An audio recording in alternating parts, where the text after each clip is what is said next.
Harvard is America's oldest, richest, and most prestigious university. Super impressive people go there. It's not a power to be taken lightly, but a small group of activists is determined to go head-to-head with them. We sat down recently with Edward Bloom. He's the president of Students for Fair Admissions. They are suing Harvard for anti-Asian discrimination. Watch. Mr. Bloom, thanks for coming on. My pleasure. So Harvard intentionally controls the number of Asians who are admitted. That seems like the clearest if true, the clearest possible example of racial discrimination you can imagine. It's racial discrimination, and it's a quota. The quota today is against Asians, much like the quota back in the 1920s and 30s was against Jews. In 1992, 19% of Harvard's incoming freshmen were Asian. In 2013, 18% were Asian. During this period of time, Tucker, the number of Asians applying to Harvard came close to doubling. Now, is this just a coincidence that every year from 92 through 2013, the numbers stay the same? That's not a coincidence. Maybe they just didn't do well enough on the SAT. Oh, I don't think so. Oh. I think studies have been done for the last 2 decades that show that Asian Americans score about 140 points higher than their white counterparts, 270 points higher than Hispanic applicants to Harvard and the Ivy League, and 450 points higher than African Americans. So let's stop pretending this is real. Everybody knows it. Everyone with kids applying to college knows this is happening. There's really no debate about it. People involved in it will admit it after 2 drinks.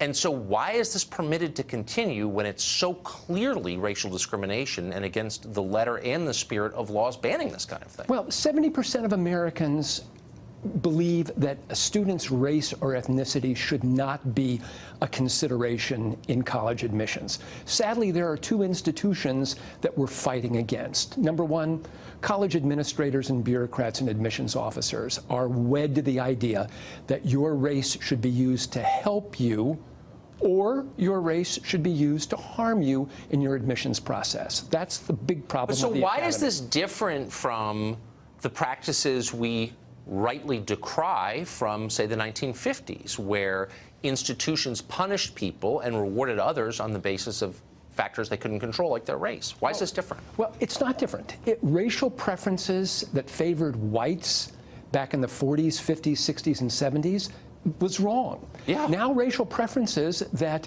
favor African Americans and Hispanics, that's wrong as well. You cannot remedy past discrimination with new discrimination, and that's what colleges are doing. But the argument is that nobody is hurt by this, but it sounds like you have numbers that show the opposite. So the question is, how can you get documents that prove intent here? Well, this lawsuit against Harvard is now in its 3rd year. Harvard, by order of the court, had to turn over 6 years of admissions data to us. Our experts have analyzed that data. They've compiled a huge report that will be submitted to the court. And sooner or later, the American public will have these numbers that they can analyze themselves. And we think it will be incontrovertible that Harvard is discriminating against Asian Americans specifically. And is Harvard denying it, just to be clear? Yes. Yes. They're saying this is not going, it's just accidental that the admissions rate for this one group is exactly the same, even though its population has doubled. It's a coincidence that Harvard doesn't really put a thumb on the scales. They're weighing holistic admissions criteria, such as leadership abilities and sociability, much like they did with Jews back in the 1920s and 30s. Mr. Bloom, good luck in your suit. And I hope you keep us posted. Thank you. Thank you. Whether Harvard currently has a quota system, and it does, or not, one visiting professor thinks it should. Education professor Kalwant Bhopal argued in a recent blog post that elite universities should explicitly implement a quota system for all races as a way to fight white privilege. Jason Nichols is professor at the University of Maryland's Department of African American Studies, and he joins us tonight. Professor, thanks for coming on. Thank you. So the idea that elite universities ought to have a quota system, I think we just learned in the last segment, they do, Harvard does, but it's hard to know what it would achieve. So I just pulled this at random, but Harvard, for example, admits a higher percentage of African Americans than the population of the country. So the country is about 13% black. Harvard's incoming class is about 15%. So what would a quota system mean there? So first of all, I refer you to two cases. Okay. Regents of the University of California versus Bakke, 1978, and of course Gratz versus Bollinger, 2003. Yes. Both of those determined that racial quotas are illegal. So we don't have a racial quota. I would say if you are absolutely certain that there is a racial quota at Harvard, which I don't think there is, I would say you should sue. But at the same time, they're being sued, actually. Yeah. And we just interviewed the guy suing them. But for a different reason. But at any rate, I would say that to talk just about quotas misses Dr. Bhopal's primary point, which is that we have a dearth of African American and Latino students at top flight universities. And as a matter of fact, the Brookings Institute just did a study where it was, they determined that 4% at flagship universities around the country are African American, whereas the college age population is 15% African American. So you can see that there is a gap there. For sure. And he's trying to say that something drastic needs to be done. I don't agree that necessarily that has to be quotas, or we have to go back to that, but something needs to be done. Well, I actually agree with that. Something does need to be done. Absolutely. And part of the problem is that secondary schools, high schools, are terrible in black neighborhoods. Almost all of them, not all, but almost all, are terrible. And nobody ever says anything about it. And our solution is just to import immigrants to make up the difference. And I think that's a massive failure on the part of the country toward its African-American population. So, I mean, I agree with you completely. I just am very skeptical that setting quotas for African-Americans in college will help anybody on the south side of Chicago, for example, because you know that it won't. It's going to help the kids of affluent parents. And not the people who need it. Well, let me tell you one thing that was done. Of course, you know, at the University of Texas, where they made it so that if you were in the top 10%, correct, you could get into the university. You got automatic admission into the University of Texas. And that actually made for a relatively diverse population at the University of Texas. And guess what? Right-wing people complained.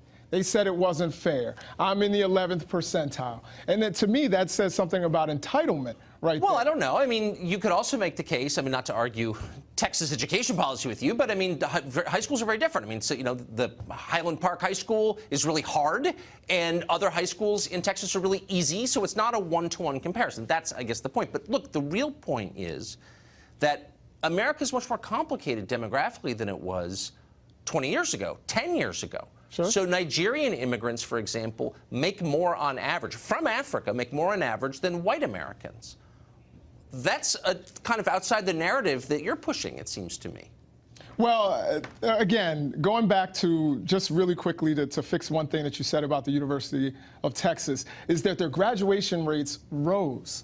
More people were graduating, which means that a lot of those kids from some of those schools that you say were terrible were actually very capable of matriculating at the University of Texas. But I'm sure they are. That doesn't surprise me. That doesn't surprise me at all. Look, I mean, there are a ton of smart kids in all neighborhoods. I'm not saying that. I'm just saying, look, the truth is you can meddle with the admissions policies at elite universities all you want, and it doesn't change the core problems, which is, you know, the schools are terrible, the overwhelming majority of kids don't have a dad at home. I mean, these are not problems that are solved in an admissions office, but we ignore those problems and pretend that Harvard can fix them. Well, I think absolutely there are social issues that we need to fix, but I still think at the same time we need to recruit students from all different backgrounds, because one of the things that's been proven in many different studies is that diversity actually helps all students. Learning in a diverse environment, economically, racially, and ethnically, actually helps all students, and that includes affluent white students. Good. Well, let's see if this, since you believe in diversity, does this number bother you? So the percentage of Americans who identify as white Protestants is about 30%. At Harvard, white Protestants make up about 17%, a little less than 17%. So they're dramatically underrepresented, far more underrepresented than black students at Harvard. Is that a cause for concern?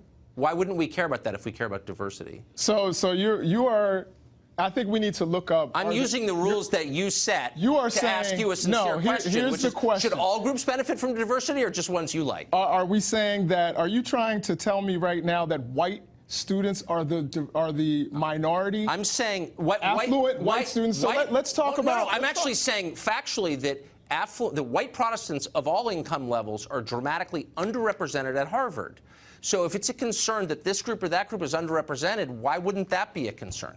Because you don't like them? Well, let's talk about universities nationwide. Well, how about just Harvard? You have the plenty numbers for Harvard. Why just talk about Harvard? We're talking about university education. Because I happen to have the numbers right here, so just answer. Okay. Does it bother you that here you have? I don't know, because I don't believe that white Protestants are underrepresented. When I just gave you statistics from the Brookings Institute that says that blacks are underrepresented nationwide. Absolutely. No, and I didn't. And white Protestants. I didn't contest that, but white Protestants are dramatically underrepresented at Harvard, the most prestigious college in America.